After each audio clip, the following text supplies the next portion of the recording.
a ceux qui nagent dans le ciel. Ils sont couverts de plumes et ils mangent les fruits des arbres. Il y a ceux qui nagent dans les eaux. Ils n'ont pas de cris et leur peau est de la couleur de la lune.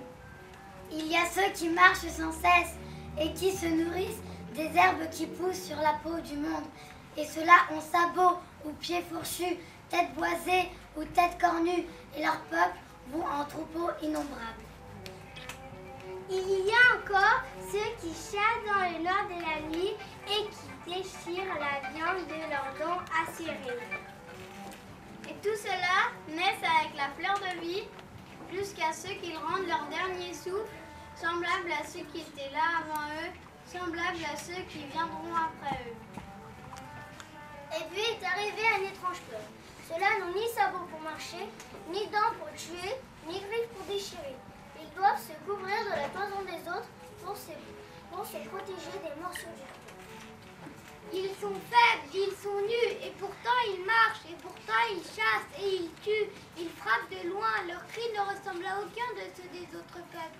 Ils sont ceux qui marchent debout.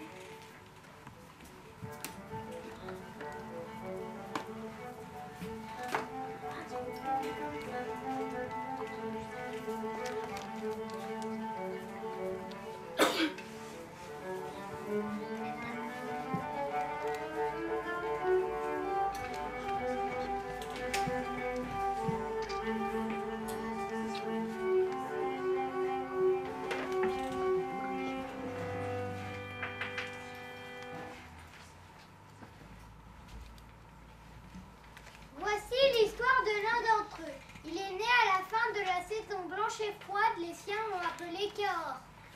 Moi, Grand Ours, j'étais présent dans les rêves de sa mère le jour de sa naissance. Si bien que ce petit être a crié avec la force des ours, la force de ceux qui, comme moi, dorment dans la bouche de la terre. Cahors résista, blotti contre la chaleur de sa mère, tout près de la fleur de feu. Dehors, la neige tombait, la nourriture était rare, les vents de vide étaient douloureux. Mais Cahors était fort, la saison blanche et froide ne lui prit pas son souffle. Moi, Grand Ours, j'ai décidé de l'aider à grandir en veillant sur ses rêves. Je l'ai protégé pour qu'il soit en vraie marche debout. Et je continue à veiller sur lui alors qu'il sait enfin marcher, courir et sauter. Il joue avec ceux de son clan.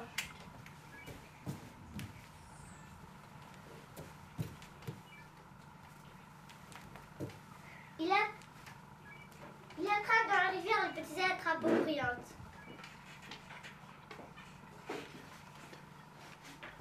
Il grimpe aux arbres. Il apprend à lancer le bâton. Il apprend à tailler dans la pierre de grands dents pour trancher ou de petits dents aigus pour les fixer au bout d'un bâton qui tue. Il apprend à cuire la chair de ceux qui sont chassés. Il apprend à veiller sur la fleur de feu.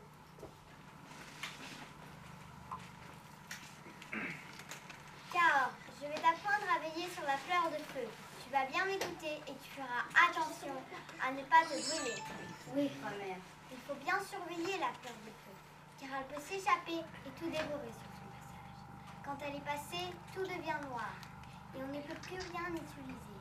Tu dois mettre des pierres autour d'elle et lui donner à manger souvent, car elle est très gourmande. Tu vois, tu lui offres des petits morceaux de bois et elle mange tranquillement. D'accord, grand-mère. Cahors, n'oublie jamais ce que je vais te dire. La fleur de feu est notre plus grande amie. C'est elle qui éloigne les animaux sauvages. Elle qui nous montre les choses dans le monde. Elle encore qui transforme les aliments pour qu'ils deviennent bons pour la bouche et bons pour le ventre. Tu es grand maintenant. Tu dois apprendre à veiller sur la fleur de feu comme un vrai arbre pour qu'elle continue à nous protéger. Oui, grand-mère. Est-ce que tu pourras bientôt me donner le secret pour fabriquer la fleur de feu? Oui, Cahors, je te confierai bientôt le secret des marches de feu. Sois patient, mon enfant.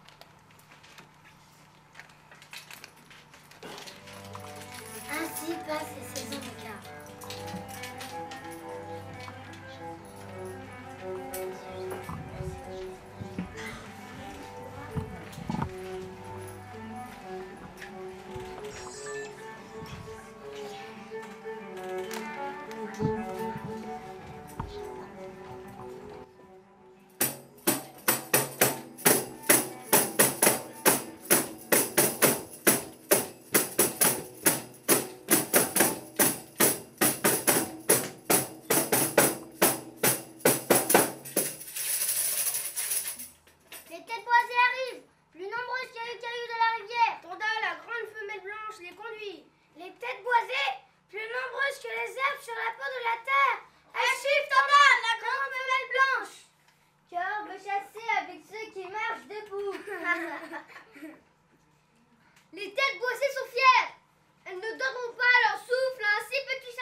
Cœur ne lancera pas le bâton qui tue. Surtout, Cœur ne devra pas croiser le regard de Tanda, la grande femelle blanche.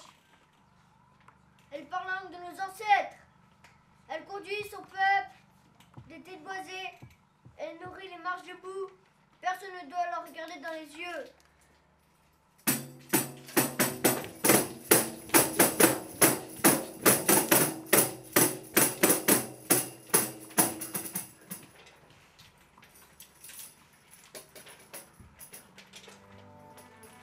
Les chasseurs se mettent en route. Ils marchent sans repos, de jour et de nuit. Ils progressent courbés. Soudain, ils jaillissent des roseaux. Les bâtons qui tuent s'abattent sur les têtes boisées. Les têtes boisées s'affolent, tombent sur elles-mêmes, se piétinent les unes les autres. Les chasseurs crient de joie et boivent le premier sang. Car s'est perdu dans les hautes herbes. Il est tombé dans la grande bousculade du troupeau.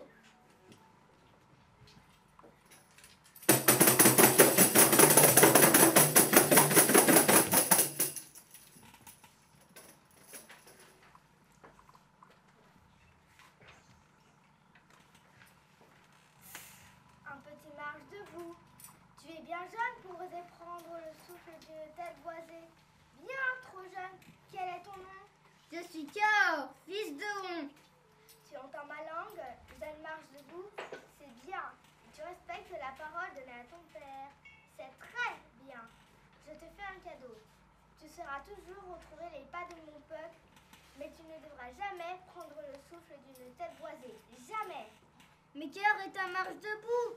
Cœur doit chasser le peuple de Tanda pour se nourrir. Car n'est pas un chasseur comme les autres. Son vrai chemin est ailleurs. Il doit trouver celui qui veille sur lui depuis sa naissance et qui dort dans la bouche de la terre.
Depuis sa naissance sur ce petit marche debout. Je reste à ses côtés dans le monde des esprits. Là où Tanda, la grande femelle blanche, vient de l'envoyer. Son corps est brûlant. Un peu de souffle tremble encore à ses lèvres. Je l'aide à retourner vers les siens. Je leur accompagne au seuil de son monde.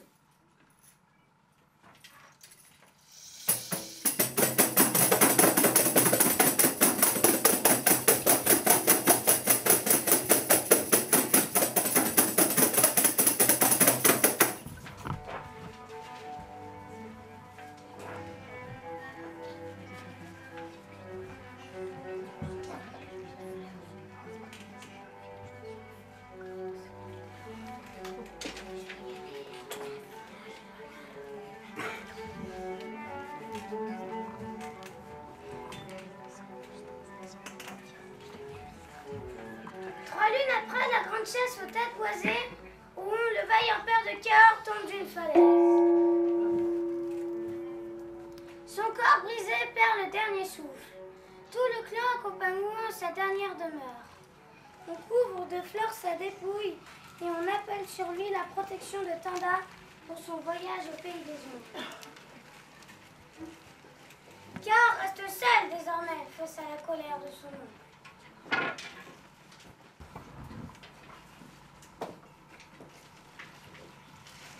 Encore une décordue, car on ne sait prendre que sauf des petits êtres. Il n'a pas de force, il n'a pas de courage. C'est faux, car a couru longtemps dans la montagne à la poursuite de la tête cornue. Il a sauté les rochers. Il a traversé l'eau qui court très vite. Et d'un seul coup de son bateau qui tue, il lui a pris son souffle. Il court, il court, il court. Et tout ce qu'il rapporte, c'est une misérable tête cornue. Un grand chasseur chasse de grands souffles. Un grand chasseur est capable de prendre le souffle de Frérours, celui qui dort dans la bouche de la terre. Très bien, car il ira prendre le souffle de celui qui dort dans la bouche de la terre. Ainsi, Trao, mon oncle, verra le courage de Cahors. Les paroles de Cahors sont plus grandes que son cœur. Cahors ira prendre le souffle de celui qui dort sous la terre. Il donnera sa peau à Trao et un collier de ses griffes. Et tout le clan verra que Cahors est un vrai marche debout.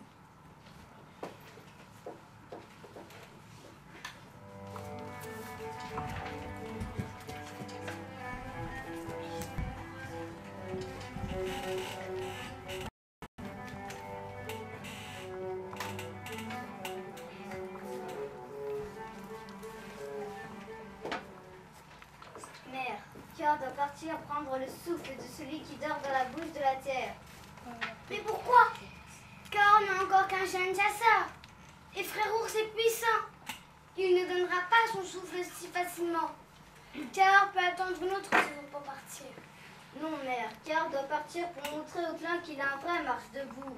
Il prendra le souffle de Frérours et il offrira sa peau et un collier de ses griffes à Trao. Mais c'est très dangereux. Si Frérours envoie Cahors au pays des ombres, qui nous protégera? Grand-mère est vieille maintenant, et on nous a quittés. Qui nous apportera la viande qui calme les ventres douloureux? Qui nous donnera la toison qui protège des morsures du froid? Qui nous aidera à mettre debout les abris qui défendent des animaux sauvages? Nawa ne peut pas toujours demander de l'aide à l'oncle Trao. Nawa a lavé Cahors. Elle lui a donné la chaleur de son corps. Elle lui a donné le lait qui nourrit la fleur de vie. Elle l'a aidé à grandir. Maintenant, c'est à Cahors d'aider Nawa. Cahors reviendra avec la fleur de vie. Il est jeune, il est né avec la force des ours. Il prendra le souffle de Frérours et donnera sa viande à Nawa. Nawa a toujours su que Cahors n'était pas un chasseur comme les autres. Il peut partir s'il doit trouver son chemin en prenant le souffle de Frérours. Nawa attendra Cahors. Cahors sera prudent. Il prendra son bâton qui tue et ses pierres tranchantes. Il prendra la viande et l'eau qui donne de la force. Nawa offre à Cahors son collier avec la dent de reine. C'est le courage de Nawa qui protégera Cahors des mauvais esprits. Merci, mère. Cahors doit savoir que pour Nawa, il sera toujours un vrai marche de vie.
Frérours, ne dévore pas Cahors.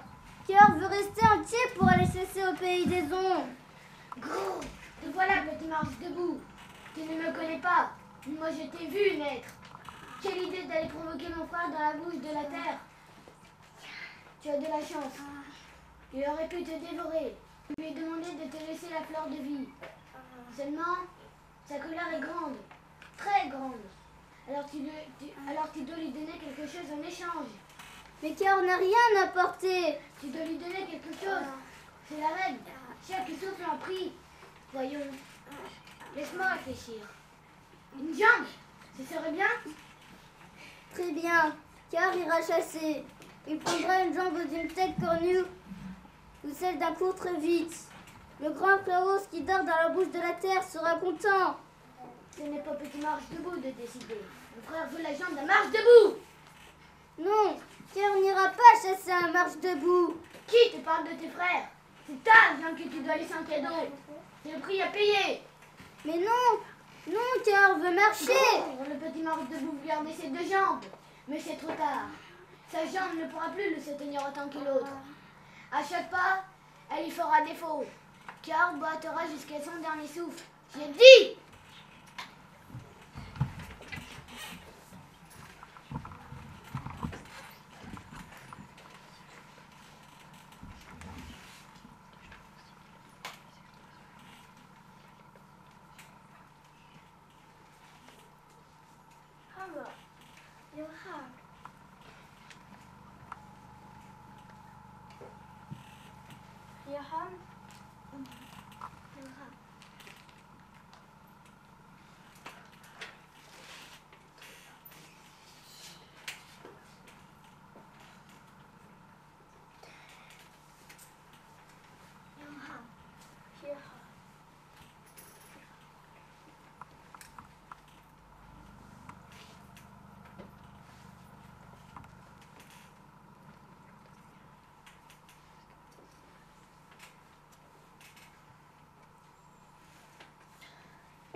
Jour après jour, les deux étrangers se relaient auprès de Cahors, jusqu'à ce qu'ils puissent commencer à se nourrir, puis à se dresser, puis au prix de terribles efforts, enfin debout. Mais Cahors ne sait plus marcher. À chaque fois que sa jambe tordue touche le sol, le reste de son corps se tord de douleur. Peu à peu,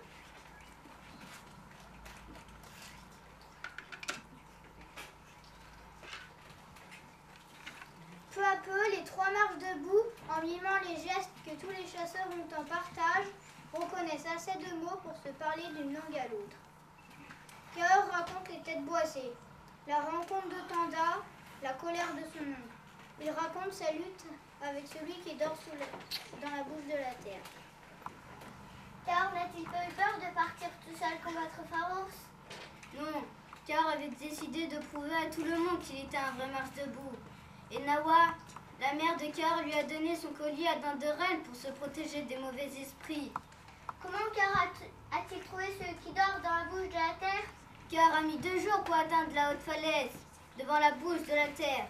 Il a appelé le maître des griffes pour combattre avec lui. Et il est sorti? Oui, il a sauté sur Cahors en grondant, alors Cahors lui a planté son bâton qui tue à la bête aux longues griffes. Mais Pharos s'est alors dressé en rugissant et il a brisé le bâton qui tue. Cahors n'avait plus rien pour se battre. Il aurait dû partir. Non, Cahors est courageux. Il a pris ses pierres tranchantes pour frapper Pharos. Mais Pharos a donné le coup de griffe et des coups de dents. Et pour finir, il a projeté Cahors dans les airs d'un coup de patte.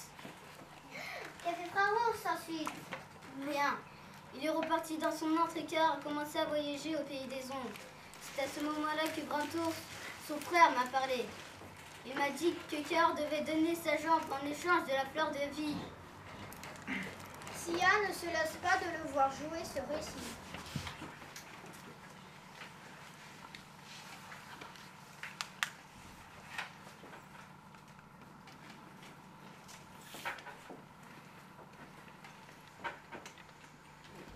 Eh bien, petit marche debout, tu as fait un long chemin jusqu'ici. Regarde bien, Fran, ce vieux marche debout. Je l'ai envoyé vers toi. Il t'apprendra à parler aux esprits animaux. Il t'apprendra à faire venir leur image. Reste près de lui et apprends. Et tu deviendras un grand sage parmi les marches debout.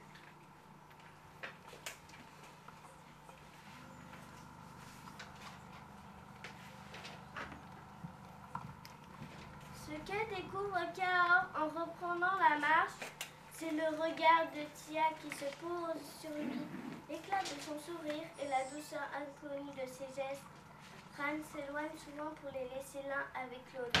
Au coucher du soleil, près de la fleur de feu, le vieux chasseur enseigne à Cahors les plantes qui guérissent, les racines qui soulagent, quels chants et quels gestes les accompagnent.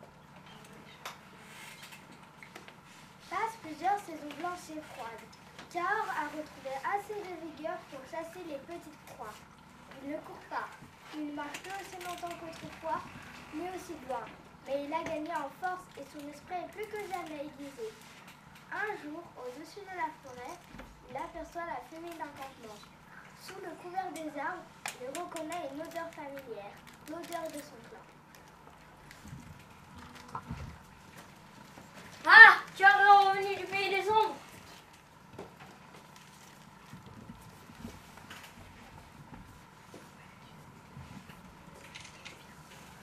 Que vient faire ici, Cœur? Il n'était même pas en marche debout quand il est parti. Et le voilà qui revient en marche de côté. Il avait promis une peau et un collier de griffes. Et qu'est-ce qui rapporte? Deux nouvelles bouches à nourrir, une qui ne chasse pas et un autre qui est trop fait pour chasser.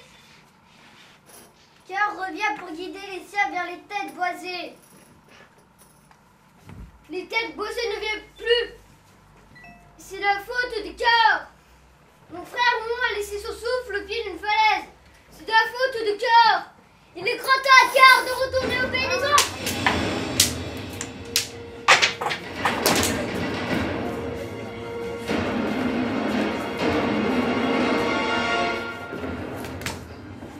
Alors, moi, Grand Ours, je donne à Cœur le temps de parer le coup. C'est moi qui guide son bras. C'est moi qui lui donne la force de briser les pieux qui le visaient. C'est moi qui lui donne la rage de mes frères pour frapper son oncle. Et c'est bien ma voix qui sort brusquement de sa poitrine. Ah!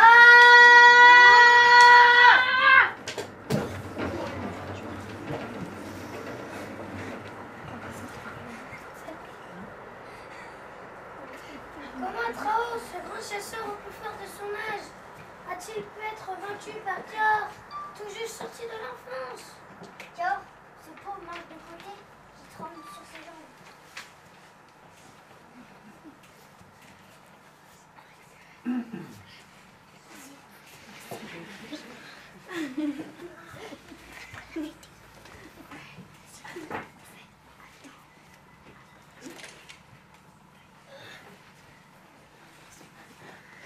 Mère, voici Fran et voici Tia.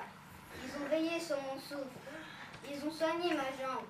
Ils m'ont aidé à garder la fleur de vie.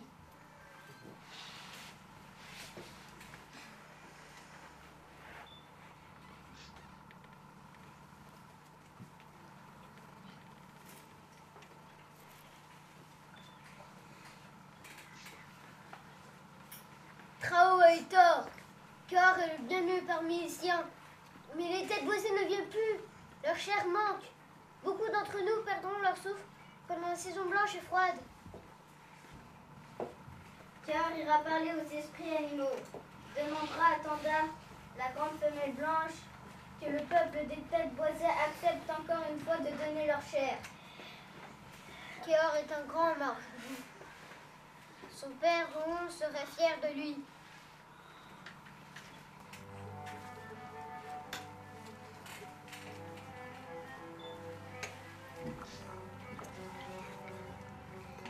a ceux qui nagent dans le ciel. Ils sont couverts de plumes et ils mangent les fruits des arbres. Il y a ceux qui nagent dans les eaux. Ils n'ont pas de cris et leur peau est de la couleur de la lune. Il y a ceux qui marchent sans cesse et qui se nourrissent des herbes qui poussent sur la peau du monde. Il y a encore ceux qui chassent dans le noir de la nuit et qui déchirent la viande de leurs dents acérées. Et tout cela naissent avec la fleur de vie jusqu'à ceux qui rendent leur dernier souffle, semblables à ceux qui viendront après eux. Et puis il y a ceux qui n'ont ni sabot pour marcher, ni dents pour tuer, ni griffes pour déchirer. Ils doivent se couvrir la toison des autres pour se protéger des marcheurs du froid. Ils sont faibles, ils sont nus, et pourtant ils chassent, et ils tuent. Ils frappent de loin, leurs cris ne ressemblent à aucun de ceux des autres peuples. Ils sont ceux qui marchent debout.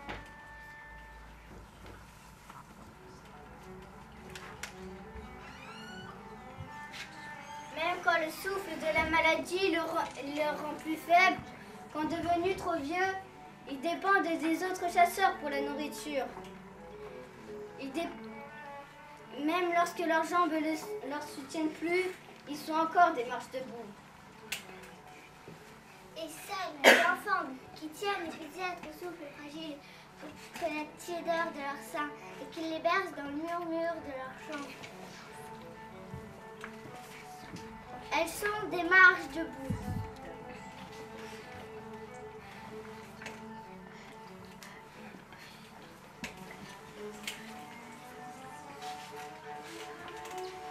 Et moi, Grand Ours, j'ai approuvé, car je veille déjà sur le petit être que porte Tia et qui viendra bientôt après la prochaine saison blanche et froide pour qu'il devienne lui aussi un vrai marche debout.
En fait, ce spectacle représente tout notre travail de l'année, parce qu'on a commencé à peu près à la Toussaint. En fait, pour vous expliquer un petit peu, notre classe de CE2 participait donc aux Assises internationales du roman. Et donc, nous avons su, à peu près en novembre, qu'on allait travailler avec l'auteur-illustrateur François Place. Et là, on a commencé à lire plusieurs de ses livres, et puis on a choisi Grand Ours parce que le thème de la préhistoire intéressait tous les élèves, ça correspondait à notre programme, et puis aussi parce que c'était le plus abordable, parce qu'il faut savoir que les livres de François Place ne sont pas faciles, avec un vocabulaire difficile. Vous l'avez vu déjà dans celui-là, que c'était un niveau de langage assez soutenu. Voilà, donc on a commencé à... Enfin, on a eu l'idée de transformer Grand Ours en pièce de théâtre, parce que c'est un livre au départ. Et quand François Place est venu en janvier, on lui a présenté le début du spectacle. Alors, les rôles n'étaient pas les mêmes, en fait.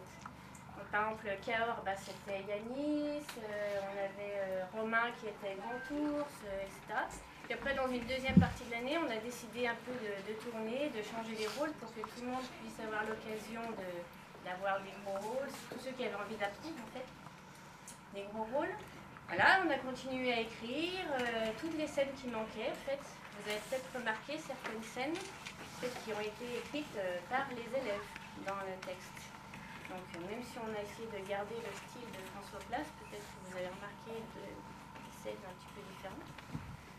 Voilà, on est allé jouer, donc on a fini, donc on a transformé tout le livre en pièce de théâtre. Ça a fait une pièce en 3 actes. Et on a joué le premier acte à la Villa Gilet au mois de mai devant tous les élèves qui participaient au projet. Et puis là, ce soir, vous avez vu pour la première fois toute la pièce. Et on a fini à peu près hier soir. Donc ça a été difficile là, pour la fin, voilà. Mais bon, tous les élèves, ça je peux le dire, se sont vraiment investis dans ce projet à fond depuis le début. D'ailleurs, s'ils s'investissaient dans toutes les matières du théâtre, ça serait bien. Je pense que ça leur a apporté vraiment beaucoup de choses à chacun, parce que bon, pour la lecture, l'écriture, mais aussi l'assurance, le travail de groupe, le fait de parler devant les autres, etc. J'ai vraiment vu une évolution au cours de l'année, c'était vraiment très intéressant. Voilà, donc je voulais remercier, tant que j'y suis, tous les parents qui nous ont aidés, parce qu'il y a des parents qui je pense surtout à Madame Romédio, la maman de Justine, qui nous a aidés à faire toutes les coiffures, des maquillages, qui a mangé du poulet tous les dimanches de l'année pour nous offrir sa petite collection d'os de poulet. Je pense à apporter tout le matériel dans sa voiture. Je pense à la maman d'Alexis, à la maman de Camille qui ont fait les maquillages. Je pense bien sûr à tous les parents qui ont écouté inlassablement les mêmes textes pendant de nombreuses semaines sûrement. Et puis je voulais remercier aussi Rania, comme elle est. Ma complice du début, qui m'a donné plein d'idées, qui a fait venir les élèves à l'étude pour les faire réciter, voilà. Et puis Anne-Marie, je ne sais pas où elle est, mais aussi pareil, elle m'a beaucoup aidée, elle a taillé toutes les saguettes dans des branches de noisetier, elle a découpé tous les costumes, etc. Voilà, donc j'espère que ça vous a plu et puis je vous souhaite une bonne fin d'année. Et puis si je ne vous revois pas, bonnes vacances. Merci.